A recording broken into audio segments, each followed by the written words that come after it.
దూర విద్యా విధానంలో doctor B R Ambedkar open university దేశంలోనే మొట్టమొదటి సార్వత్రిక విశ్వవిద్యాలయం.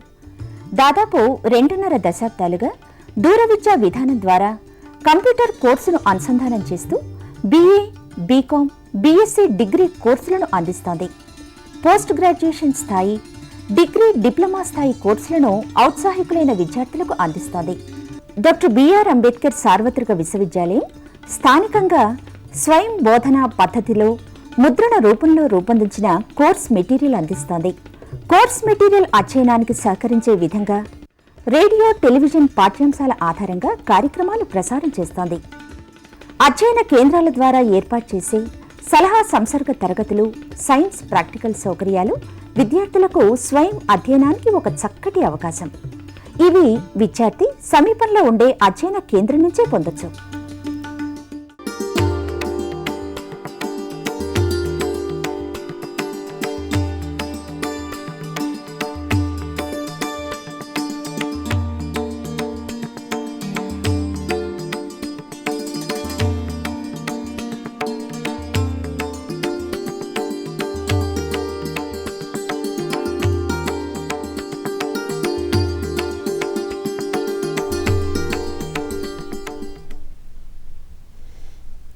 నమస్కారం.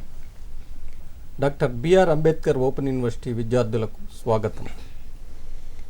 ఈనాటి ఈ టెలికాన్ఫరెన్స్లో సైన్స్ అండ్ టెక్నాలజీ పుస్తకం నుండి, సైన్స్ అండ్ టెక్నాలజీ కోర్సు నుండి సైన్స్ అండ్ సొసైటీ అంటే ఈ విజ్ఞాన శాస్త్రము, మానవ సమాజం వాటి మధ్య ఉన్నటువంటి అవినాభావ సంబంధాన్ని, సైన్స్ వల్ల మనకి ఉపయోగాలను, నష్టాలను, సమాజంలో జరిగే ఈ మార్పులన్నింటినీ కొంచెం లైటర్ వైన్లో ఇక్కడ మనం డిస్కషన్లో తెలుసుకుంటాం. ఈనాటి ఈ చర్చలో నాతో పాటు పాల్గొనేవాళ్ళు ఇప్పుడు ముందుగా పరిచయం చేస్తాను. ముందుగా నా ప్రక్కన ఉన్నటువంటి డాక్టర్ దివాకర్ గారు. వీరు గడిచిన 35 సంవత్సరాలుగా ఇక్రిసాట్లోను అలాగే సిసిఎంబిలోను వివిధ హోదాల్లో పనిచేశారు. అలాగే రెండవ subject expert professor V Sudarshan గారు. వీరు ఉస్మానియా యూనివర్సిటీ అప్లైడ్ జియోకెమిస్ట్రీలో 35 సంవత్సరాలు పనిచేసి ప్రొఫెసర్గా సేవలు అందించి తర్వాత ఇప్పుడు యూజీసీ బిఎస్ఆర్ ఫెలోగా పనిచేస్తూ ఉన్నారు. ఈనాటి ఈ చర్చ విజ్ఞాన శాస్త్రము, మానవ సమాజానికి ఉన్నటువంటి సంబంధం, దాని గురించి ఈ చర్చలో మీకేమైనా సందేహాలు ఉంటే, అంటే మేము చర్చ జరిపేటప్పుడు మీకు ఎలాంటి డౌట్స్ ఏమైనా ఉత్పన్నమైనట్లయితే మీరు మేము ఇప్పుడు చెప్పబోయే ఫోన్ నంబర్లకి ఫోన్ చేసి మీరు కూడా ఈ చర్చలో పాల్గొని మీ యొక్క డౌట్లను క్లారిఫై చేసుకోగలరు. ఇప్పుడు నేను ఫోన్ నంబర్లు చెప్తాను. అవి 04027031431, అలాగే 04027031432, మూడవ నంబర్ 04027031433. ఈ 3 నంబర్లో ఏదైనా నంబర్కి మీరు కాంటాక్ట్ చేస్తే మీరు కూడా ఈ చర్చలో పాల్గొనవచ్చు. మీకేమైనటువంటి సందేహాలు ఉంటే నివృత్తి చేసుకోవచ్చు. ముందుగా సైన్స్, మానవ సమాజం. సైన్స్ అనేది ఏమిటి? సైన్స్ అనేది కూడా ఒక విజ్ఞాన శాస్త్రం. అయితే అన్నిటికంటే ఇక్కడ సైన్స్కు ఉన్నటువంటి ఒక ముఖ్యమైన విషయం ఏమిటంటే, ఇక్కడ ఈ నాలెడ్జ్, విజ్ఞానాన్ని మనం స్ప్రెడ్ చేసేటప్పుడు, లేకపోతే ఈ విజ్ఞానాన్ని మనం రూపొందించేటప్పుడు దీనికి ప్రతిదానికి కూడా మనం నిరూపణ చేయాల్సి ఉంటుంది. అంటే ఫ్యాక్ట్స్ మాత్రమే సైన్స్లో ఉంటాయి. అంటే సైన్స్లో మనం ఒక విషయాన్ని చెప్పినప్పుడు దాన్ని మనం ఎక్స్పెరిమెంటల్గా ఒక ప్రయోగం ద్వారా మనం ఇచ్చిన స్టేట్మెంట్ని నివృత్తి చేయాల్సి ఉంటుంది. అది ఎన్నిసార్లు చేసినా కూడా ఒకే రిజల్ట్స్ రావాలి. అయితే ఈ సైన్స్ అంటే మానవ సమాజం మనం నిత్యం సైన్స్ ద్వారా ఎన్నో ఉపయోగాలను పొందుతూ ఉన్నాం. మనం గమనించినట్లయితే అతి సూక్ష్మమైనటువంటి పరమాణువు నుండి పెద్దదైనటువంటి సూర్యగ్రహంలో జరిగేటువంటి మార్పులు, దాని నుంచి ఉద్భవించే ఎనర్జీ, ఇవన్నీ కూడా సైన్స్లో మనం నిరూపణల ద్వారా తెలియజెప్పినటువంటివి, సైన్స్ ద్వారా మనం తెలియచెప్పినటువంటివి. అయితే ఈ సైన్స్ అనేదానికి ఒక నిర్వచనం చెప్పుకున్నప్పుడు సైంటిఫిక్ మెథడ్ అని ఒకటి చెప్పాల్సి ఉంటుంది. ప్రతిదాన్ని మనం చెప్పలేము. దీనికి ఒక పద్ధతి ప్రకారం ఒక 4 స్టెప్స్లో ఈ సైన్స్ అనే దాన్ని మనం చెప్పుకోవాలి. సైన్స్కి ప్రధానమైనది ముందుగా అబ్జర్వేషన్, అంటే మనం విషయాన్ని గ్రహించటం. రెండోది హైపోథసిస్, అంటే మనము తెలుసుకున్న దాన్ని ఒక స్టేట్మెంట్ రూపంలో మనం చెప్పగలిగి ఉండాలి. ఇప్పుడు న్యూటన్ గారు చెట్టుపై నుంచి యాపిల్ కింద పడుతుంది, అది ఎందుకు పడుతుంది అని ముందుగా ఆయన చెట్టుపై నుంచి కింద పడుతుంది అనేది అబ్జర్వ్ చేశాడు. ఇది భూమి ఆకర్షణ శక్తి వల్ల జరుగుతుంది అనే స్టేట్మెంట్ ఇచ్చాడు.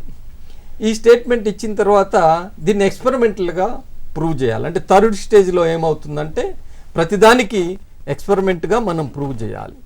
ఆ ఎక్స్పెరిమెంట్గా ప్రూవ్ చేసినప్పుడు ప్రతిసారి ఈ యాపిల్ కిందే పడుతుందా, ఏమైనా పైకి వెళ్తుందా? కానీ ఇక్కడ అది ప్రతిసారి కిందే పడుతుంది. అలాగే బంతిని పైకి ఇసిరేస్తే కిందకే వస్తుంది అనేది మళ్ళీ దాంట్లో ఎక్స్పెరిమెంట్లో. కాబట్టి భూమి ఆకర్షణ శక్తి ఉంది అనేది ఎక్స్పెరిమెంటల్గా ప్రూవ్ అయిన తర్వాత దాన్ని దాని తర్వాత దాన్ని మనం ఏం చేస్తాం, థియరీ, దాన్ని ఒక సిద్ధాంతం కింద మనం చెప్తాం. ఇప్పుడు అంటే భూమి ఆకర్షణ శక్తి ఉంది అనే సిద్ధాంత రూపంలోకి దాన్ని తీసుకొస్తాం. ఇక్కడ ఈ అంశాలన్నీ కూడా అంటే అబ్జర్వేషన్ కానివ్వండి, హైపోథసిస్ కానివ్వండి, ఎక్స్పెరిమెంట్ కానివ్వండి, తర్వాత ఈ థియరీ ఆర్ లా అనేది మొత్తం కూడా సిద్ధాంతం అనేది కూడా చాలా క్షుణ్ణంగా పరిశీలించి, అబ్జర్వేషన్ అనేది దాంట్లో ఏ విధమైనటువంటి మనకి ఇన్హిబిషన్స్ ఉండకూడదు, నిష్పక్షపాతంగా మనం అబ్జర్వేషన్ చేయగలిగి ఉండాలి. ఈ అబ్జర్వేషన్ని మనం స్టేట్మెంట్ రూపంలో ఇవ్వగలిగి ఉండాలి. దాన్ని మళ్ళీ మనం ఎక్స్పెరిమెంట్ స్టేజ్కి తీసుకెళ్ళి దాన్ని ప్రూవ్ చేయాలి. అది ఎన్నిసార్లు చేసినా కూడా అదే రిజల్ట్ రావాలి.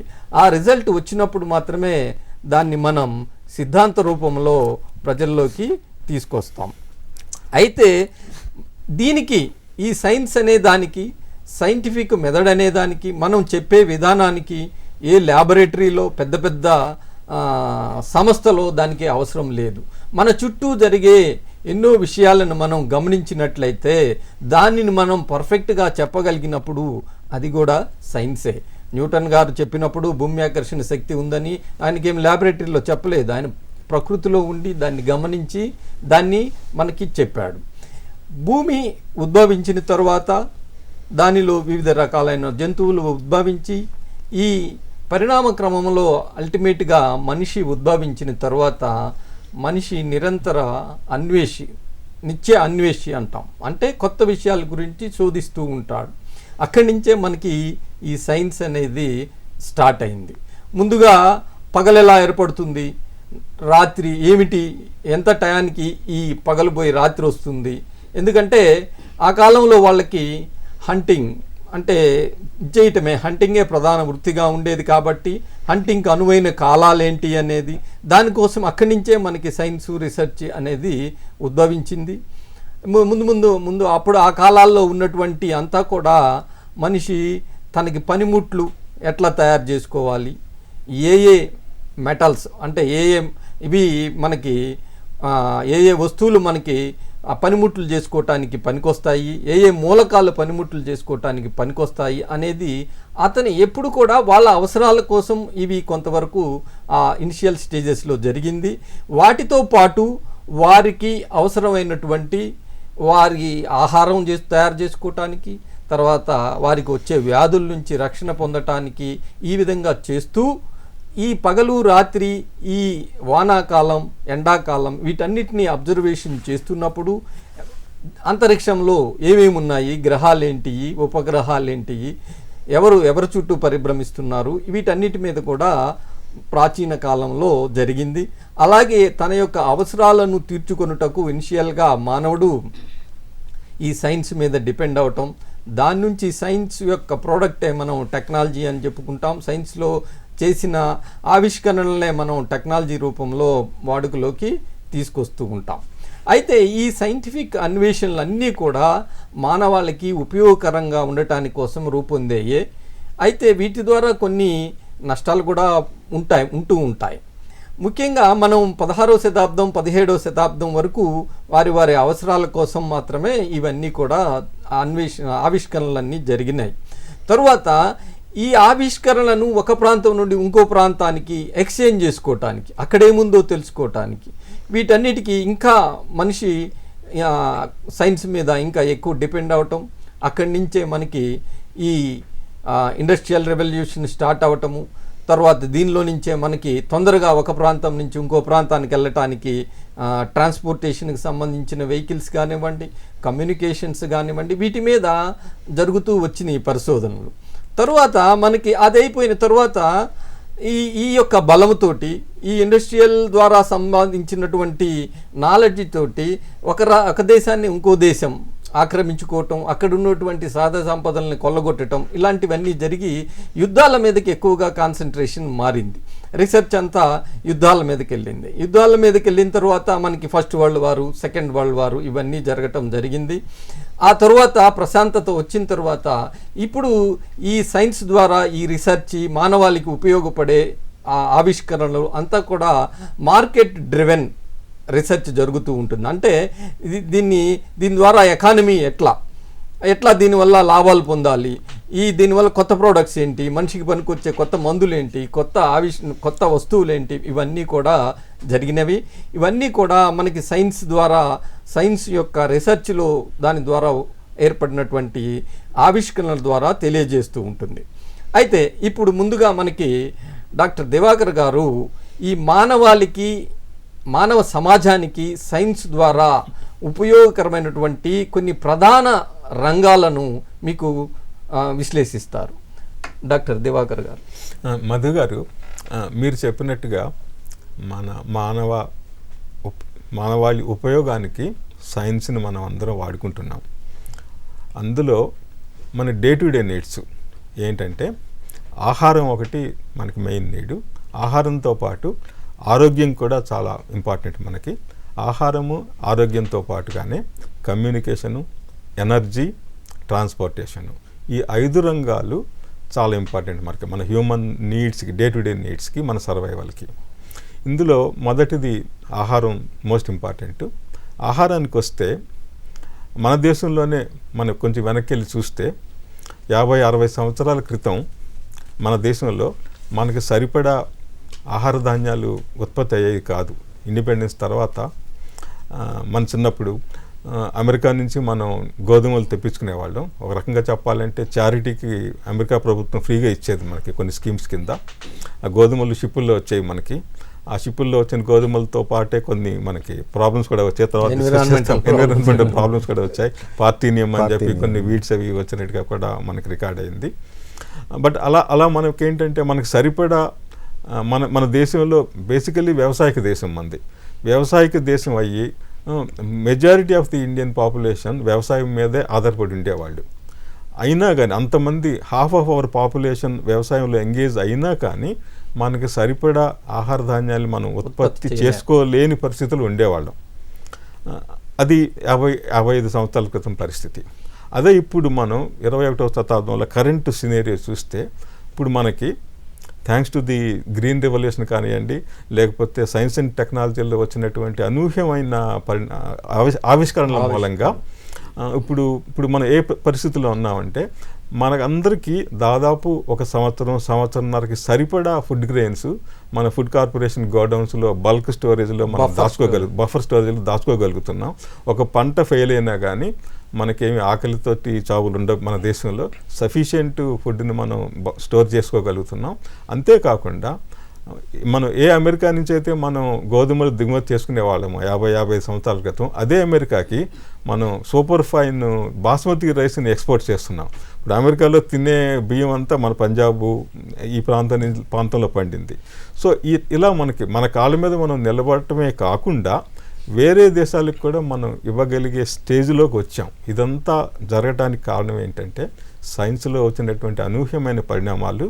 క్విక్గా మన భారతదేశంలో కూడా మన సైన్స్ బాగా పురోగతి చెందింది.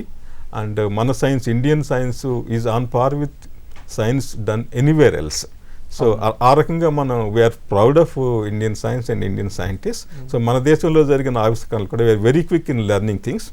సో దాని మూలంగా బయట జరిగేవన్నీ కూడా ఈక్వల్గా మన సమాజంలో కూడా అట్టడుగు వర్గాలు కూడా చేరేటట్టుగా మనం చేయగలుగుతున్నాం. అది ఆహార విషయంలో. అదే మనం ఆరోగ్యంలోకి వెళితే అగైన్ ఇండిపెండెన్స్ వచ్చిన కొత్తలో 50-60 సంవత్సరాల క్రితం మనం వెనక్కి వెళితే simple diseases like for example tuberculosis, small pox, చిన్న ఇలాంటి డిసీజెస్ ఎవరికైనా వస్తే కనుక, ట్యూబర్కులోసిస్ వచ్చిందనుకోండి, ట్రీట్మెంట్కి ఏం ఆప్షన్స్ లేవు మనకు అప్పట్లో 60-70 సంవత్సరాల క్రితం. వాళ్ళని ఏం చేసేవాళ్ళంటే ఒక శానిటోరియం అని చెప్పి ఒక ఎత్తైన ప్రదేశం, ఒక మదనపల్లిలో లేకపోతే మంగళగిరో ఎత్తైన కొండ మీదకి తీసుకెళ్లేవాళ్ళు. అక్కడ శానిటోరియంస్ అని చెప్పి క్లీన్ ఎయిర్ ఉన్నటువంటి ప్రదేశంలో పడుకోబెట్టేవాళ్ళు వాళ్ళని.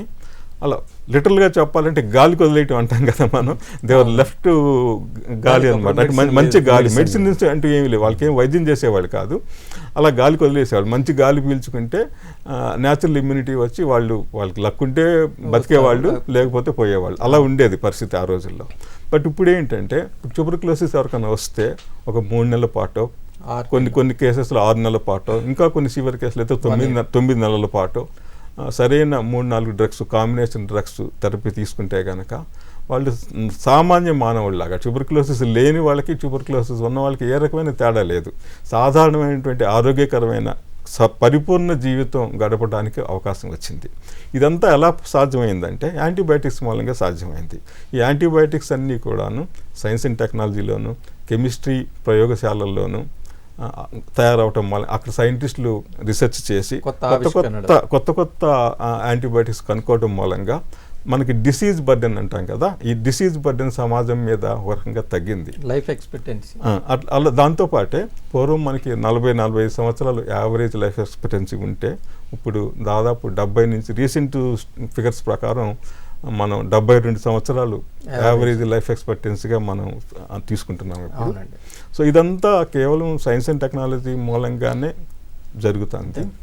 అలానే కమ్యూనికేషన్ రంగంలో కూడా అసలు అన్ఇమాజినబుల్ డెవలప్మెంట్స్ జరిగాయి. ఇప్పుడు ఈరోజు మా చిన్నప్పుడు మేము స్కూల్కి వెళ్తే ఒక పలక సంచి వేసుకుని స్కూల్కి వెళ్ళి టీచర్ బోర్డు మీద చాక్ పీస్తో రాస్తే అలా నేర్చుకునేవాళ్ళు. That was the only way to learn things. అంటే ఫేస్ టు ఫేస్ ఎడ్యుకేషన్ ఒక్కటే ఉండేది. స్కూల్కి వెళ్ళి ఎన్నో కిలోమీటర్లు నడుచుకుంటూ స్కూల్కి వెళ్ళి టీచర్ చెప్పింది రాసుకుని అలా జరిగేది. ఇప్పుడు అలాంటిది ఈరోజు మన అంబేద్కర్ ఓపెన్ యూనివర్సిటీ విద్యార్థులు, మొదటి సంవత్సరం విద్యార్థులు వాళ్ళు ఎక్కడుంటే అక్కడే ఉండి వాళ్ళ ఇంట్లో టీవీ ఉంటే ఇంట్లో టీవీ ముందు, లేకపోతే ఒక కమ్యూనిటీ సెంటర్కి వెళ్ళి ఒక కమ్యూనిటీ సెంటర్లో టీవీలోనో కూర్చుని ఇలా మనం ఈరోజు ఒక సెట్ ఆఫ్ ఉపాధ్యాయులు చెప్పేటటువంటి పాఠాన్ని వాళ్ళ ఊర్లో వాళ్ళ ఇంట్లో ఉండి చూడగలుగుతున్నారు, నేర్చుకోగలుగుతున్నారు. వాళ్ళకి ఏదైనా డౌట్ ఉంటే కూడా అక్కడి నుంచి టెలిఫోన్ ద్వారా సంప్రదించి నివృత్తి చేసుకోగలుగుతున్నారు. ఇదంతా కూడా కేవలం టెక్నాలజీలో, కమ్యూనికేషన్ టెక్నాలజీలో వచ్చిన విప్లవాత్మకమైన మార్పుల మూలంగానే సాధ్యమైంది. అట్లనే పూర్వం ఇక్కడి నుంచి మన బంధువులు ఎవరన్నా అమెరికాలోనే ఎక్కడ ఉంటే మాట్లాడాలంటే చాలా కష్టం అయ్యేది. టెలిగ్రామ్లని, కేబుల్స్ అని అలా పంపించుకునేవాళ్ళు. ఒక్కోసారి 1 రోజు 2 రోజులు పట్టే చిన్న కమ్యూనికేషన్ పంపాలంటే. ఇప్పుడు అలాంటిది మన చేతుల్లోనే మొబైల్ ఫోన్స్ వచ్చినాయి, కమ్యూనికేషన్ టెక్నాలజీ వచ్చింది. 24/7 ఎప్పుడైనా ఎవరితో అయినా ఎలాగైనా సంభాషించడానికి అవకాశాలు వచ్చాయి.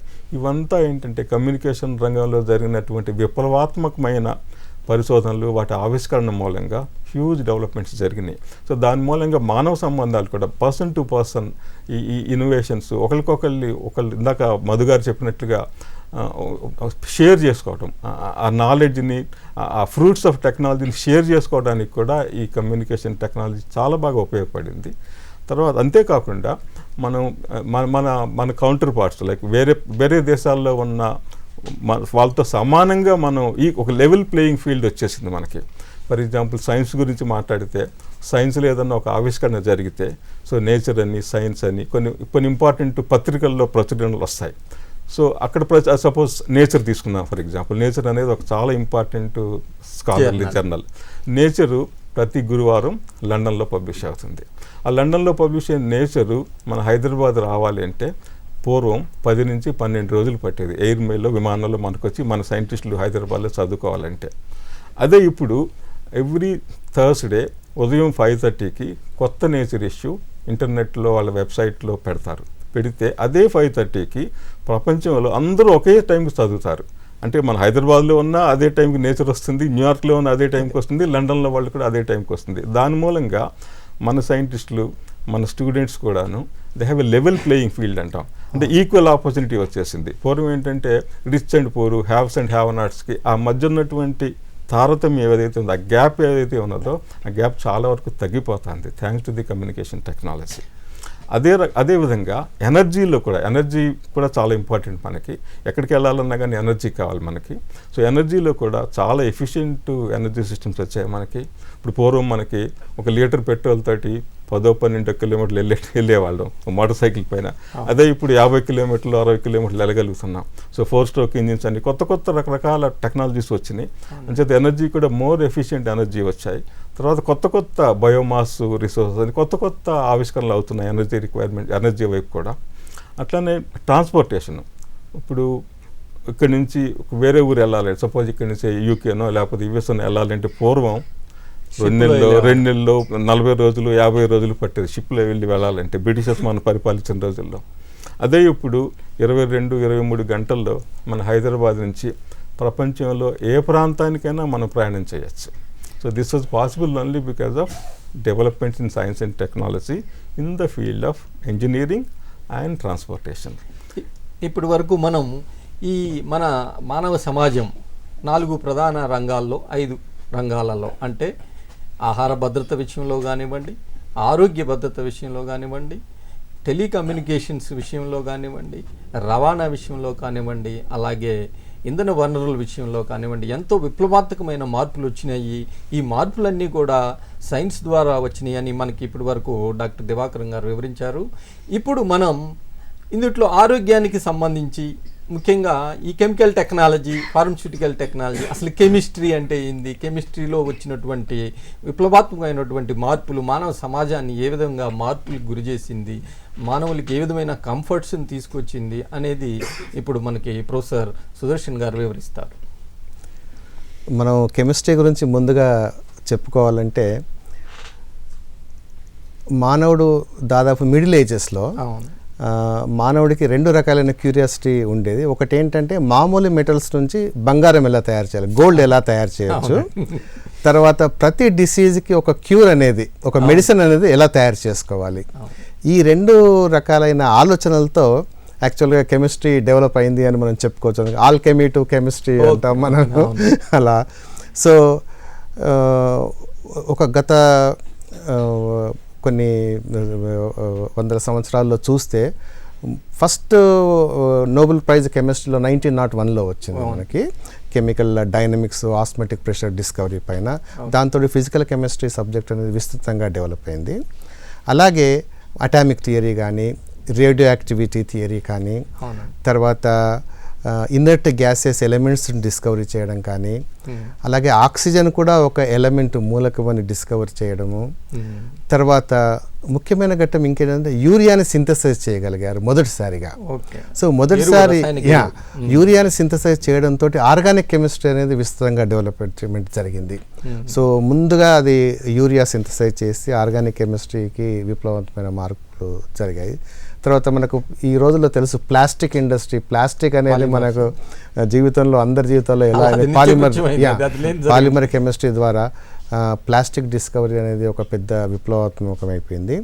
అలాగే డై ఇండస్ట్రీ అండి, పిగ్మెంట్స్ అండ్ డైస్, అది కూడా కెమిస్ట్రీ పరిశోధనల వల్లే సాధ్యమైంది. వీటన్నిటితో కాకుండా మనకు ఇప్పుడు చెప్పే డ్రగ్ ఇండస్ట్రీ, ఫార్మా ఇండస్ట్రీకి మూలాధారము కెమికల్ సైన్స్, కెమికల్ సబ్జెక్టే. ఇదే కాకుండా కెమిస్ట్రీని మనం సెంట్రిక్ సబ్జెక్ట్ అంటాము. అన్ని సబ్జెక్ట్స్కి ఉపయోగపడే సబ్జెక్ట్ ఇది కెమిస్ట్రీ. అటు బయాలజీ వాళ్ళకి కానీ, ఫిజిక్స్ వాళ్ళకి కానీ, ఎర్త్ సైన్సెస్ వాళ్ళకి కానీ. సో ఇప్పుడు చూస్తే మన డ్రగ్ ఇండస్ట్రీ ఎట్లా డెవలప్ అయిందో మనకు అందరికీ తెలుసు. ఈరోజు ఎన్ని రకాలైన ఇండస్ట్రీస్ కెమికల్ రీసెర్చ్ వల్ల మనకి వచ్చాయన్నమాట. ఇంతకుముందు మనకు దివాకర్ గారు కానీ మధు గారు చెప్పినట్టు, అంటే సైన్స్ ఎంత అడ్వాన్స్మెంట్ అవుతుందో వాటి వల్ల కొన్ని దుష్ఫలితాలు ఉండొచ్చు. వాతావరణ కాలుష్యం లాంటివి జరుగుతుండొచ్చు. బట్ ఆ వాతావరణ కాలుష్యానికి కావాల్సిన రెమెడీస్ కూడా ఈ కెమిస్ట్రీ రీసెర్చ్ తోటే మనం దానికి సొల్యూషన్ అనేది మనం చూపించడానికి అవకాశం ఉంటుంది.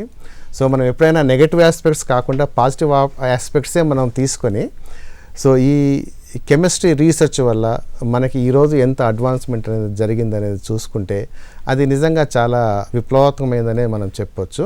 అంటే ముందు ఇంకా వీటిలో విస్తృతమైన పరిశోధనలు జరుగుతున్నాయి.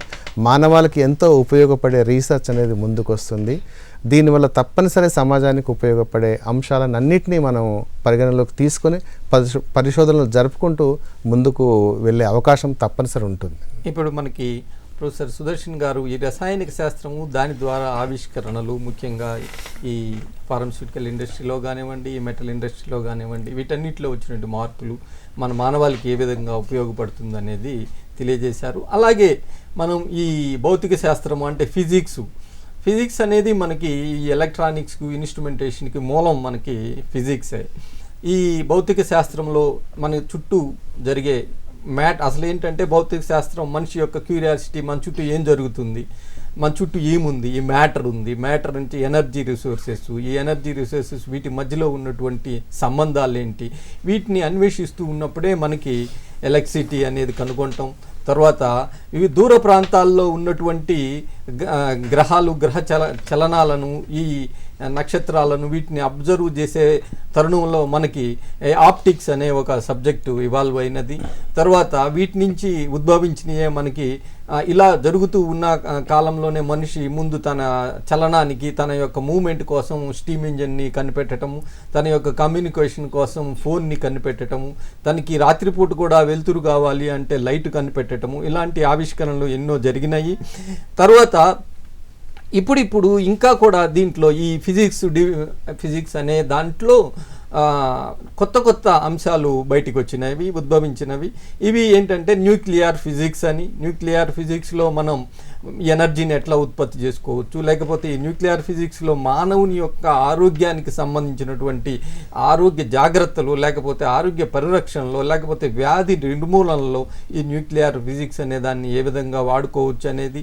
అలాగే ఆస్ట్రోఫిజిక్స్ అనేది, ఇప్పుడు ఎందుకు మనం ఈ మిగతా గ్రహాల్లో ఏం జరుగుతుంది, మిగతా గ్రహాల్లో మనం మానవుడు నివసించడానికి అనువైన ప్రదేశాలు ఉన్నాయా, లేకపోతే అక్కడ ఏమైనా మనకి వ్యవసాయం చేసుకోవడానికి అనువైన ప్రదేశాలు ఉన్నాయా, ఇవన్నీ కూడా తెలుసుకోవడానికి సంబంధించిన అంతరిక్ష పరిజ్ఞానము, అంతరిక్ష శాస్త్రాల్లో వివిధ ఆవిష్కరణలు ఎంతో ఉపయోగకరంగా ఉన్నాయి. ఎందుకంటే మన మానవ జాతి ఇదే విధంగా పెరుగుతూ పోతే ఈ భూమి దీన్ని సస్టైన్ చేయలేని పరిస్థితి ఉంటుంది. 2050 సంవత్సరం నాటికే భూమి మీద ఉన్నటువంటి మానవ జాతిని భూమి మీద ఉత్పత్తి అయ్యే ఆహార ధాన్యాలు కావచ్చు, లేకపోతే ఏవైనా రిసోర్సెస్ అనేవి సపోర్ట్ చేయలేవు అనే ఒక దాంతో ఇతర గ్రహాల్లోకి వెళ్తే అక్కడ ఎలా ఉంది పరిస్థితి అనేది కూడా ఎంతో ఎక్కువగా ఈ మధ్య ఈ అంతరిక్ష శాస్త్రంలో కూడా విపరీతమైనటువంటి పరిశోధనలు అన్నీ కూడా జరుగుతూ ఉన్నాయి.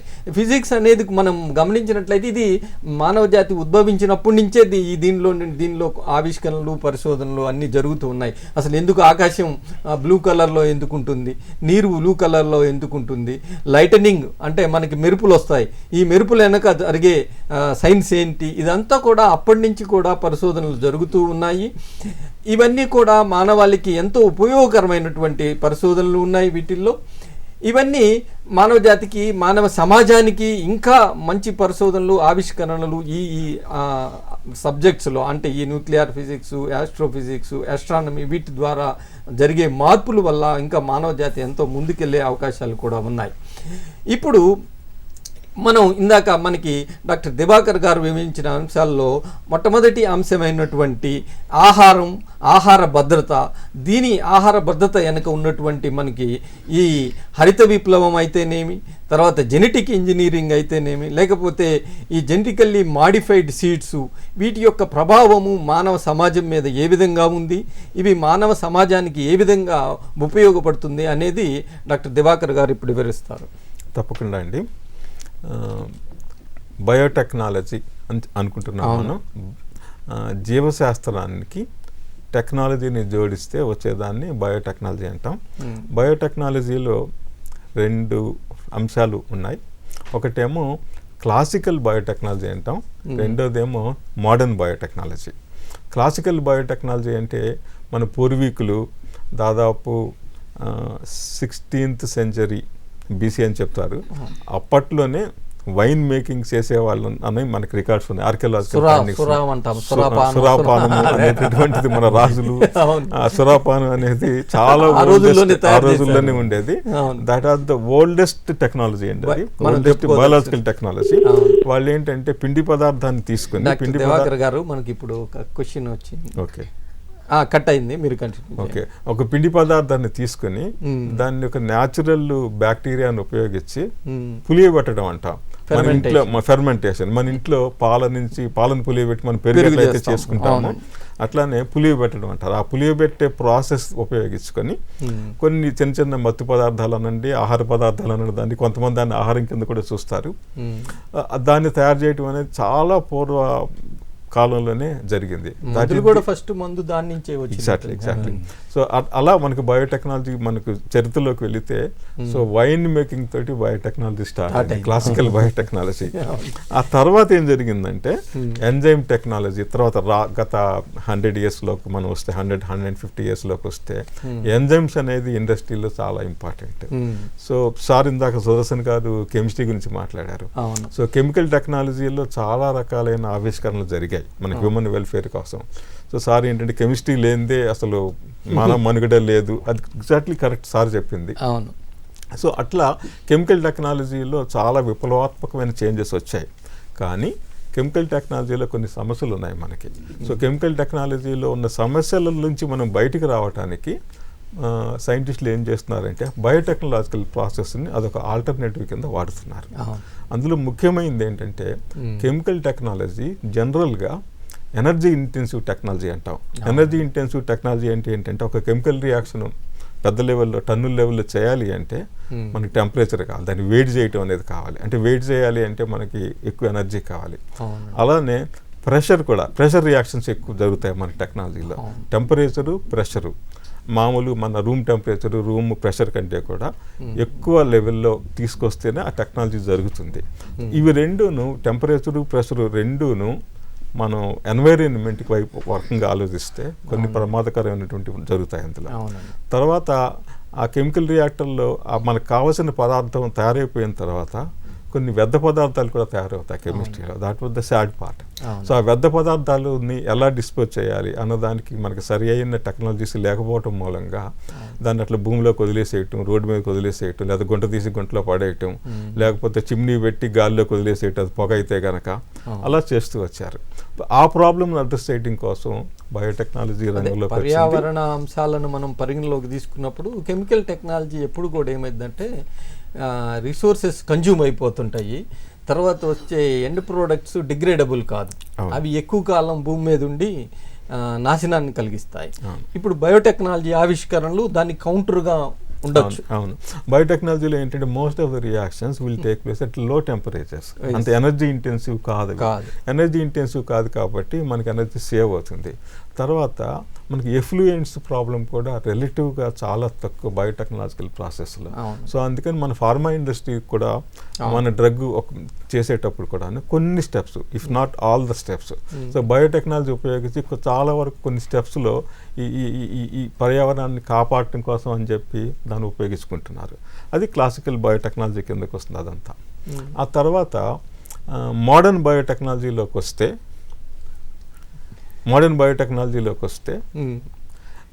క్వశ్చన్ తీసుకుందామా? చెప్పండి మీరు. మోడర్న్ బయోటెక్నాలజీలోకి వస్తే బయో రిసోర్సెస్ కూడా మీరు కొద్దిగా కవర్ చేయండి ఇక్కడ. మోడర్న్ బయో రిసోర్సెస్ అంటే ఇప్పుడు మనం ఎవల్యూషన్ తీసుకుంటే, ఎవల్యూషన్లో ఏం జరిగిందంటే ఇవల్యూషన్ అనేది జీవ పరిణామం అంటాం మన తెలుగులో. అవునండి. ఆ జీవ పరిణామం అనేది న్యాచురల్గా జరిగింది. అవును. అందుకనే మనం nature it self is a biggest laboratory అని చెప్తాం. అవునండి.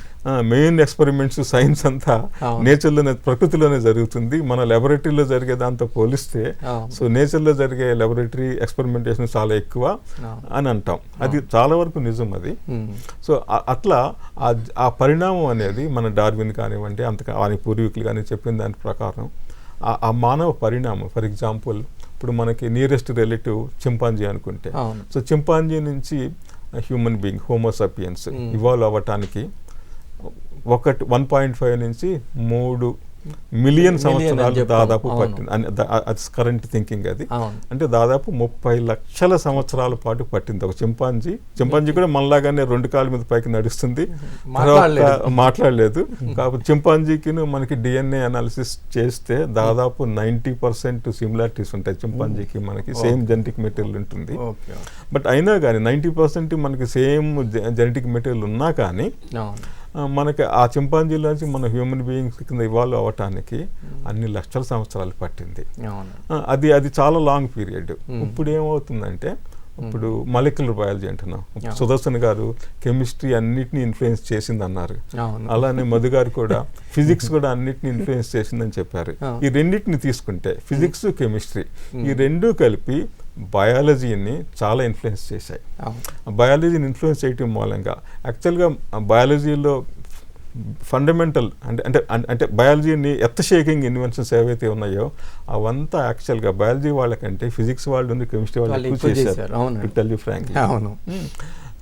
కెమిస్ట్రీ నుంచి వాళ్ళు ఏంటంటే ఎస్పెషల్ ఆర్గానిక్ కెమిస్ట్రీ నుంచి డైవర్సిఫై అయిపోయి వాళ్ళు బయాలజీ నేర్చుకుని బయాలజీలోకి వెళ్ళి సో బయాలజీలో చాలా చాలా ఆవిష్కరణలు చేశారు. క్లాసికల్ బయాలజిస్టుల కంటే కూడా ఈ కెమిస్ట్రీ నుంచి ఫిజిక్స్ నుంచి ఎస్పెషల్లీ ఫిజిక్స్ నుంచి మైగ్రేట్ అయ్యి బయాలజీలోకి వచ్చిన వాళ్ళు చేసిన ఇన్వెన్షన్సే ఈరోజు మనం modern biotechnology are molecular biology అంటున్నాం.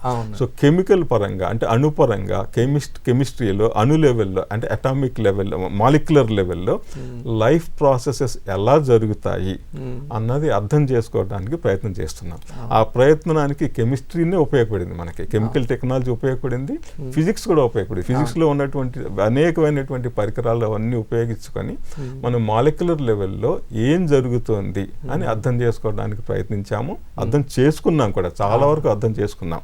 ఒకసారి సైన్స్లో మనకి ఏంటంటే అర్థం చేసుకున్న తర్వాత దాన్ని మనం మానవులకి ఉపయోగపడేటట్లుగా ఎలా చేయగలం అన్నది వేరే. ఆహార పద్ధతి, ఆరోగ్యం రెండిట్లోకి మళ్ళీ ఎలా తీసుకెళ్ళగలిగాం. సో పూర్వం ఏంటంటే ఎవల్యూషన్ అంతాను ర్యాండమ్గా జరిగేదని చెప్పుకున్నాం కదా.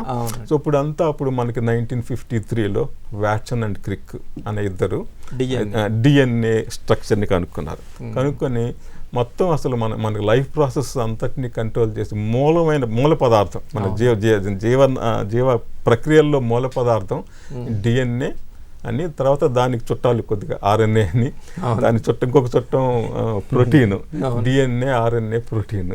ఈ 3 మొత్తం సూక్ష్మ పరమ పదార్థం అంటే అదేను. RNA నుంచి DNA నుంచి RNA వస్తుంది, RNA నుంచి ప్రోటీన్ వస్తుంది అన్న ఆ బ్రహ్మసూత్రాన్ని తీసుకొచ్చారు. ఇక్కడ DNA అంటే మన విద్యార్థులకు ఒక విషయం తెలియజేయాలి. అంటే DNA ఫింగర్ ప్రింటింగ్ ఫోర్సినిక్ లో కూడా ఈ హాస్పిటల్లో తప్పిపోయారు, వాళ్ళ అమ్మ ఎవరో ఇద్దరు వచ్చి ఒక బాబుని క్లెయిమ్ చేశారు అన్నప్పుడు సైన్స్ ద్వారా ఈ DNA ద్వారానే ఇప్పుడు చాలా ఉపయోగపడుతుంది. సామాజిక పరంగా అది యాక్చువల్గా ఆ DNA ఫింగర్ ప్రింటింగ్ అనే ఆవిష్కరణ మన నగరంలోనే జరిగింది, హైదరాబాద్లోనే జరిగింది. అది ఆవిష్కరించిన వ్యక్తి డాక్టర్ లాల్జీ సింగ్ గారు 2 వారాల క్రితం, మన ఆదివారమే పరమపదించారు. That is add to Indian science ఒక రకంగా. అది హైదరాబాద్లోనే జరిగింది. సో దాని మూలంగా ఏంటంటే ఇలా పేరెంటేజ్ డిస్ప్యూట్స్ వచ్చినప్పుడు పూర్వం ఏంటంటే ఎవిడెన్స్ మూలంగా అంటే చుట్టుపక్కల ఉన్న హ్యూమన్ ఎవిడెన్స్ మూలంగా పలానా వాళ్ళని అడిగి చెప్పేవాళ్ళు అనమాట, బోన్లో నిలబడి కోర్టులో చెప్పేవాళ్ళు. ఇప్పుడు అలా కాకుండా ఇక్కడి నుంచి అక్కడి నుంచి DNA శాంపుల్స్ తీసుకుని, పేరెంట్స్ దగ్గర నుంచి DNA శాంపుల్స్ తీసుకొని దానికి ఒక ఎలక్ట్రోఫోరెసిస్ అని చేసి దాంట్లో బ్యాండ్స్ ఎలా వస్తున్నాయని చెప్పి చూసి దాని మూలంగా సైంటిఫిక్గా ఆల్మోస్ట్ 99.999% యాక్యురేట్గా చెప్పగలుగుతున్నారు. సో అదొక సోషల్లీ రిలవెంట్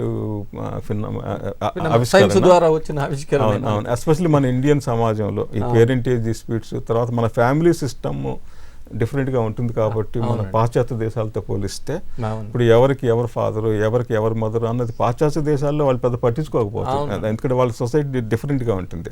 బట్ మన సమాజంలో ఏంటంటే ఇట్స్ క్లోజ్లీ నిట్ ఫ్యామిలీస్ కాబట్టి సో అందుకని దీని అవసరం ఎక్కువగా ఉంది. సో మళ్ళీ మనం ఇందాక వెనక్కి వెళితే డిఎన్ఏ ప్రోటీన్ ఆర్ఎన్ఏలోకి వెళితే ఆపాం దాకా మన అగైన్ మన భారతీయ సంతతికి చెందిన ఒక శాస్త్రవేత్త, కెమిస్ట్ బేసిక్గా ఆయన హరగోవింద్ ఖురానా అన్న ఆయన పంజాబ్ ప్రాంతంలో ఉండేవారు. మన భారతీయుడని మనం క్లెయిమ్ చేసుకుంటాం, ఎందుకంటే అప్పట్లో అన్డివైడెడ్ ఇండియా కాబట్టి. అమెరికన్సే కాకుండా ఇప్పుడు అమెరికన్ సిటిజన్షిప్ తీసుకున్నారు. బట్ ఆయన యాక్చువల్గా చదువుకున్నది లాహోర్ ఆ ప్రాంతం, అది యాక్చువల్గా పార్టీషన్తో పాకిస్తాన్కి వెళ్ళిపోయింది. సో పాకిస్తాన్కి వెళ్ళిపోయింది కాబట్టి పాకిస్తాన్ వాళ్ళు కూడా హరగోవింద్ ఖురానా మావాడు అంటారు. సో మనం మనవాడు అంటాము, పాకిస్తాన్ వాళ్ళు మావాడు అంటారు. But actual he died as an American citizen. ఆయన ఆవిష్కరణ ప్రపంచానికి 2011లో చనిపోయారు. ఆయన కూడా చాలా ఫండమెంటల్ వర్క్ చేశారు. జెనెటిక్ కోడ్ అంటాం మనం. సో ఆ జెనెటిక్ కోడ్ అంటే ఏంటంటే ఆ న్యూక్లియోటైడ్స్ డిఎన్ఏ పైన కొన్ని న్యూక్లియోటైడ్స్ ఉంటాయి, 4 న్యూక్లియోటైడ్స్, అది ఏ క్రమంలో ఉంటాయి అన్నదాన్ని బట్టి మన ఎంటైర్ లక్షణాలన్నీ దాని మూలంగా డిసైడ్ అవుతాయి అన్నమాట. అంటే జీన్స్ అంటాం కదా. సో జీన్ అనేది ఏంటంటే ఆ డిఎన్ఏ మాలిక్యూల్లో ఒక ప్లేస్ నుంచి ఇంకొక ప్లేస్ ఒక పర్టికులర్ కోడ్ అంటాం అనమాట, ఒక సీక్వెన్స్ ఒక క్యారెక్టర్ని కంట్రోల్ చేస్తుంది. దాన్ని మనం బాగా పూర్తిగా అర్థం చేసుకోగలిగాము. ఒక హ్యూమన్ డిఎన్ఏలో సీక్వెన్స్ ఎట్లా ఉంది అని చేయడానికి చాలా తొందరగా కూడా కనుక్కోవడం కోసం సీక్వెన్సింగ్ మెషిన్స్ వచ్చాయి మార్కెట్లోకి.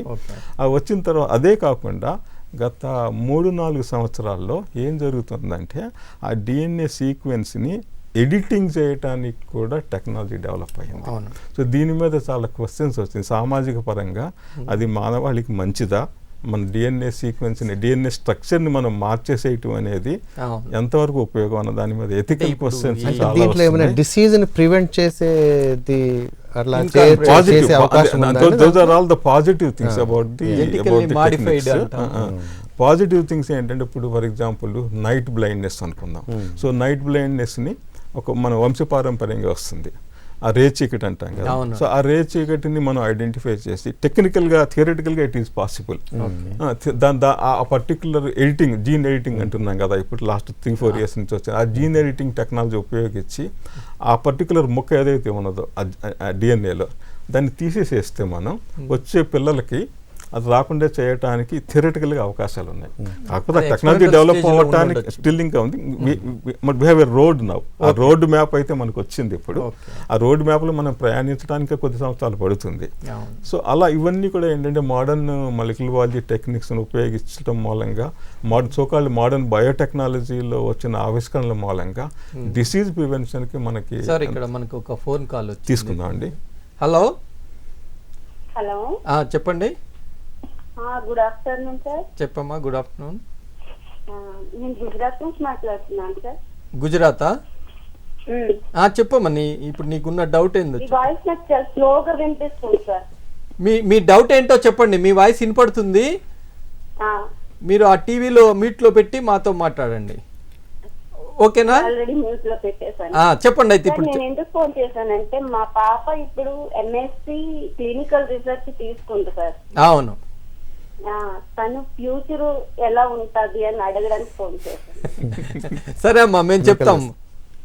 ఫ్యూచర్ బాగానే ఉంటుందమ్మా, మంచి ఏరియానే అది.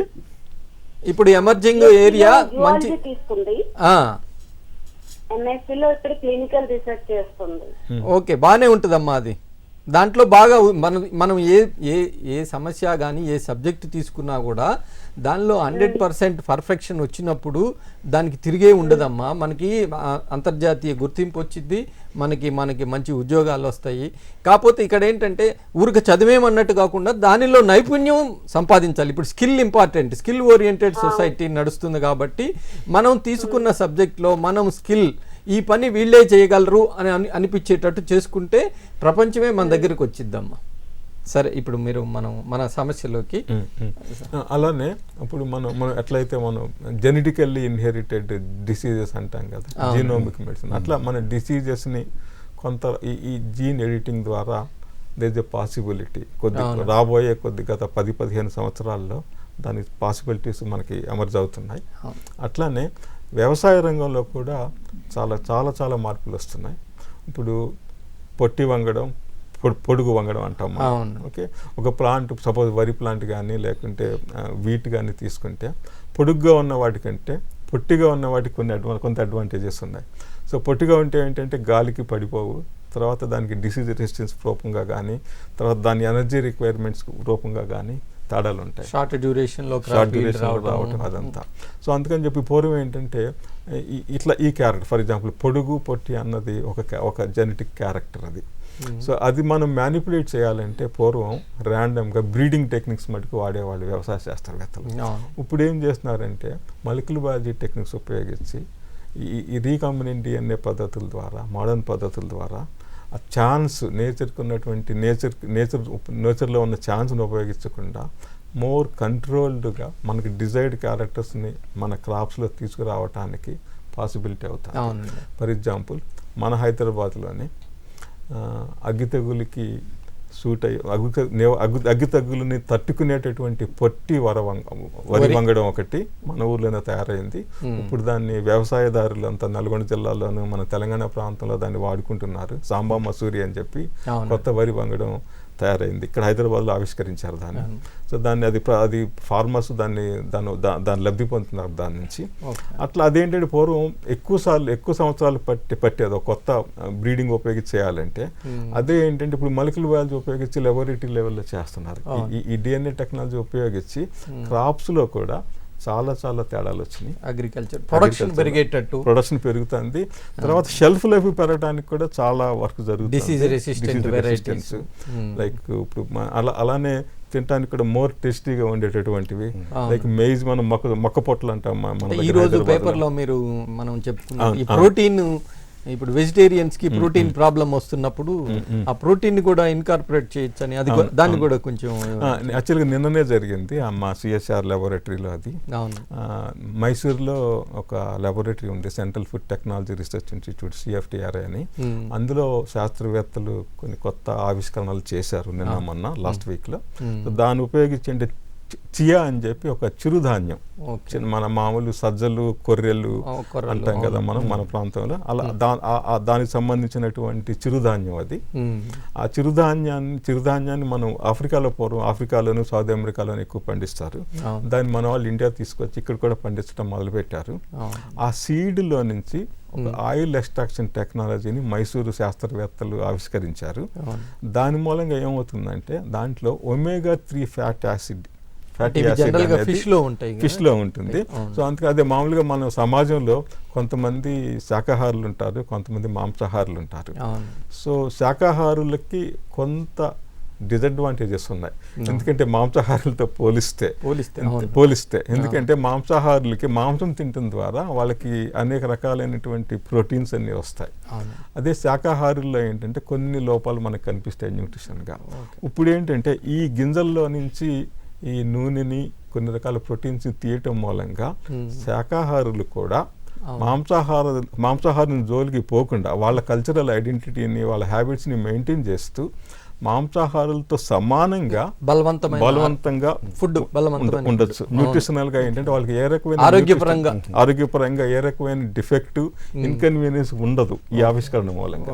అంటే ఫిష్ లో దొరికే omega-3 యాసిడ్స్ దానికి సిమిలర్ గా ఉంటాయి వీటిలో. ఫిష్ తినే వాళ్ళకి ఆ సమస్య ఉండదు. ఫిష్ తినని వెజిటేరియన్స్ కి ఏంటంటే ఫిష్ తినే బదులు ఈ సీడ్ లో ఆయిల్ ఏదైనా ఆహార పదార్థాల్లో. ఇప్పుడు రీసెంట్ గా ఫుడ్ టెక్నాలజీ CFTRI వాళ్ళ పరిశోధన మూలంగా వాళ్ళు ఏం ప్రూవ్ చేశారంటే ఆ ఆయిల్ ఉపయోగించి మనం ఐస్ క్రీమ్ ని కూడా తయారు చేశారు. ఒక టెక్నాలజీ డెవలప్ చేశారు. మనం మామూలుగా ఐస్ క్రీమ్లు ఎక్కువ తింటే మనకు కొలెస్ట్రాల్ వస్తుంది, గుండె జబ్బులు వస్తాయి, లేకుంటే మనకి రక్తనాళాలు క్లాగ్ అయిపోతాయని చెప్తాం కదా. సో పరిష్కారం ఈ ఐస్ క్రీములతోటి ఈ సీడ్ లోంచి తీసిన omega-3 ఫ్యాటీ యాసిడ్ ఉన్న ఐస్ క్రీమ్ తింటే మనకు కొలెస్ట్రాల్ ఇబ్బంది ఉండదు. ఎంత ఐస్ క్రీమ్ కావాలంటే అంత ఐస్ క్రీమ్ తినొచ్చు, రోజు ఐస్ క్రీమ్ తినొచ్చు కూడా. అంటారు థియరిటికల్గా. మనకి ఇప్పుడు సమయాభావం అవుతుంది, కొద్ది తొందరగా కంక్లూడ్ చేస్తే. అలానే ఇప్పుడు మెడికల్ సైన్సెస్లో కూడా చాలా ఆవిష్కరణలు జరిగాయి. మెడికల్ సైన్సెస్లో కూడా ఇప్పుడు జీనోమిక్ మెడిసిన్ అంటున్నాం. జీనోమిక్ మెడిసిన్ అంటే ఇప్పుడు నాకు ఒక జబ్బు వస్తుంది, మీకు ఒక జబ్బు వస్తుంది, ఇద్దరికి ఒకే రకమైన జబ్బు వచ్చినా కానీ ఆ మందు ఒక్కొక్కసారి నాకు బాగా పనిచేస్తుంది, మీకు అంత బాగా పనిచేయదు. దానికి కారణం ఏంటంటే నా జెనెటిక్ మేకప్, మీ జెనెటిక్ మేకప్ మైన్యూట్ డిఫరెన్స్. ఇప్పుడు ఏం చేస్తున్నారంటే డిఎన్ఏ అనాలిసిస్ చేసి పర్సనలైజ్డ్ మెడిసిన్ అంటున్నారు. పర్సనల్గా నా డిఎన్ఏకి ఏ మెడిసిన్ అయితే సూట్ అవుతుంది అని ఆ లెవెల్ వరకు మెడికల్ సైన్సెస్ ట్రీట్మెంట్ అడ్వాన్సెస్ అంటే ఇప్పుడు చేస్తున్నారా అనేది ఇప్పుడు ఆల్రెడీ వచ్చేసినాయి. జీనోమిక్ మెడిసిన్ వచ్చేసినాయి, టైలర్ మేడ్ వచ్చేసినాయి. ఈ విధంగా మనకి ఈ బయోటెక్నాలజీ కానివ్వండి, జెనెటికల్లీ మాడిఫైడ్ ఆ జెనెటిక్ సీక్వెన్షియేషను, తర్వాత మాలిక్యులర్ బయాలజీ, వీటన్నిటి ద్వారా మానవాళికి ఉపయోగపడేటువంటి ఆరోగ్యానికి పరిరక్షణ కోసము, తర్వాత ఆహార భద్రతకు సంబంధించిన ఎన్నో ఆవిష్కరణలు జరుగుతూ ఈ మానవ సమాజానికి పురోభివృద్ధికి దోహదకారంగా ఉంటుందని మనకి డాక్టర్ దివాకర్ గారు వివరించారు. అలాగే ఈ అంతరిక్ష శాస్త్రంలో ముఖ్యంగా ఈ రిమోట్ సెన్సింగ్ శాటిలైట్స్ వీటిని పంపించడం ద్వారా భూమి మీద ఉన్నటువంటి భూ విజ్ఞానానికి, భూమిలో ఉన్నటువంటి వనరులను వెలికితీతకి ఉన్నటువంటి సంబంధాలను, ఈ విధంగా ఈ రిమోట్ సెన్సింగ్ భూ విజ్ఞాన శాస్త్రం ద్వారా వనరులను కనుక్కొని మానవ సమాజానికి ఏ విధంగా ఉపయోగపడుతుంది అనేది మనకి ఇప్పుడు ప్రొఫెసర్ సుదర్శన్ గారు వివరిస్తారు. మనము సైన్సెస్లో ఎర్త్ సైన్సెస్ అని ముఖ్యంగా అంటాము. జియాలజీ, జియోఫిజిక్స్, తర్వాత జియోకెమిస్ట్రీ, అలాగే స్పేస్ సైన్స్, ఇవన్నిటిని ఈ టెక్నాలజీ అంతా మనము ఈ సైన్స్లో జరిగిన పరిశోధనలన్నీ ముఖ్యంగా మన ఈ న్యాచురల్ రిసోర్స్ని వెలికి తీయడానికి మనం ఉపయోగిస్తున్నాము. ఇప్పుడు ఏ దేశంలోనైనా ఆ దేశంలో ఎంత ఖనిజ సంపద ఉందో తెలుసుకోవడానికి చాలా ఉత్సాహం చూపిస్తారు. ఎందుకంటే ఒక దేశం ధనిక దేశం కావాలన్నా లేకపోతే బీద దేశం కావాలన్నా ఆ దేశంలో ఉన్న ఖనిజ సంపదను బట్టి లెక్కిస్తారు మనం. అలాగే ఈరోజు మనము వివిధ రకాలైన ఖనిజాలని మనము ఉపయోగిస్తున్నాము. వివిధ రకాలైన ఖనిజాలని ఎన్నో ఇండస్ట్రీస్లో ఉపయోగిస్తున్నాము. అలాగే నేచురల్ గ్యాస్ అండ్ పెట్రోలియం, ఇది మనం ఈ మధ్య మనం ఎంతగా ఉపయోగిస్తున్నామంటే పెట్రోల్ లేకపోతే, డీజిల్ లేకపోతే, నేచురల్ గ్యాస్ లేకపోతే మనకి ఒకరోజు కూడా మనకి జరిగే పరిస్థితి ఉండదు. సో ఇవన్నీ ఎక్కడి నుంచి వస్తున్నాయి? ఇవన్నీ న్యాచురల్గా మనకి న్యాచురల్ రిసోర్సెస్ నుంచే వస్తున్నాయి. సో ఇదొక పెద్ద సైన్స్ అన్నమాట. మనము పెట్రోలియం డిపాజిట్స్ని కానీ న్యాచురల్ గ్యాస్ డిపాజిట్స్ కానీ ఐడెంటిఫై చేయడానికి, అలాగే వివిధ రకాలైన ఖనిజ సంపదను ఐడెంటిఫై చేయడానికి ఈ టెక్నాలజీని ఉపయోగిస్తున్నాము. ఇప్పుడు స్పేస్ టెక్నాలజీని విస్తృతంగా ఉపయోగిస్తున్నాము. శాటిలైట్స్ని మనం అంతరిక్షంలోకి పంపడం వల్ల రిమోట్ సెన్సింగ్ టెక్నాలజీ అనేది చాలా విస్తృతంగా అభివృద్ధి చెందింది ఈ రోజుల్లో. ఈ రిమోట్ సెన్సింగ్ టెక్నాలజీతో పాటు geophysical techniques, geochemical techniques, geological techniques, వీటన్నిటిని ఇంటిగ్రేట్ చేసి ఒక ప్రాంతంలో కానీ, ఒక దేశంలో కానీ, ప్రపంచంలో కానీ ఎన్ని రకాల ఖనిజాలు ఉన్నాయి, ఎన్ని రకాల ఖనిజ సంపద, ఎంత ఖనిజ సంపద ఉంది, వాటిని ఎలా వెలికి తీయాలి, అలాగే వాతావరణానికి ఎన్విరాన్మెంటల్గా బ్యాలెన్స్ చేసుకుంటూ మనం ఈ మైనింగ్ యాక్టివిటీని ఎలా ముందుకు తీసుకెళ్ళాలనే దానికి ఈ సైంటిఫిక్ స్టడీస్ అన్నీ మనకి ఉపయోగపడతాయి. ఇప్పుడు మనకి ప్రొఫెసర్ సుదర్శన్ గారు ఈ స్పేస్ టెక్నాలజీ, అది దాని ద్వారా భూమి మీద ఉన్నటువంటి వనరులు, ఖనిజాలు, పెట్రోల్ ఇలాంటివి తీసుకుంటున్నామని, అవి మనం ఉపయోగించుకుంటున్నామని తెలియజేశారు. ఇక్కడ ఇంకొక ప్రధాన అంశం, మనం ఈ కమ్యూనికేషన్ వ్యవస్థను మనం పరిశీలించినట్లయితే ఈ కమ్యూనికేషన్లో ఫస్ట్ మనకి ఫోను, తర్వాత రేడియో తర్వాత టీవీ తర్వాత మనకి కంప్యూటర్ తర్వాత మొబైల్ ఫోను లేటెస్ట్గా ఇవన్నీ ఆవిష్కరణలు జరిగినాయి. ఇవన్నీ కూడా మనకి నిత్య జీవితంలో ఇప్పుడు ఉన్నటువంటి కంప్యూటర్ టెక్నాలజీ, ఇంటర్నెట్ టెక్నాలజీ అనేది ఈ మొబైల్ ఫోన్ ద్వారా కానివ్వండి, ఇది అన్ని రంగాల్లోకి విస్తృతంగా మనం దీన్ని మానవాళి ఉపయోగించుకునే పరిస్థితికి వచ్చింది. ముఖ్యంగా మనం ఎడ్యుకేషన్ అవ్వండి, మెడికల్ ఫీల్డ్ అవ్వండి, తర్వాత ఇన్ఫర్మేషన్ షేరింగ్ అవ్వండి, తర్వాత వివిధ రంగాల్లో మనం ఈ కమ్యూనికేషన్ వ్యవస్థ ద్వారా మనం ఎన్నో విషయాలను, ఎక్కడెక్కడ జరుగుతున్న విషయాలను కూడా తెలుసుకోవటం మన మానవాళికి ఎంతో ఉపయోగకరంగా ఈ కమ్యూనికేషన్ టెక్నాలజీ కూడా ఉపయోగపడుతుంది. అయితే ఇప్పుడు మనకి డాక్టర్ దివాకర్ గారు ఈ ఆవిష్కరణల వల్ల మనం ఇప్పటి వరకు మానవాళికి ఉపయోగాలే చెప్పుకున్నాము, అలాగే వీటి వల్ల నెగిటివ్ ఎఫెక్ట్స్ ఏమున్నాయి, ఈ ఆవిష్కరణల ద్వారా జరుగుతున్నట్టు నెగటివ్ ఎఫెక్ట్స్ కానివ్వండి, లేకపోతే యుద్ధాలు, వార్స్లో ఈ బయలాజికల్ వార్ అంటున్నాం, వాటి గురించి 2 నిమిషాలు క్లుప్తంగా సార్, టైం తక్కువ ఉంది కాబట్టి వివరిస్తారు. తప్పకుండా అండి. ఇప్పుడు ఏ టెక్నాలజీ అయినా మనం దాన్ని ఎలా ఉపయోగించుకుంటాము అన్న దాని మీద అది సమాజానికి ఉపయోగపడుతుందా లేకపోతే హాని చేస్తుందా అన్నది ఆధారపడి ఉంటుంది. ఇప్పుడు మీరు ఫిజిక్స్లో ఉన్నారు, న్యూక్లియర్ దాని గురించి మాట్లాడారు.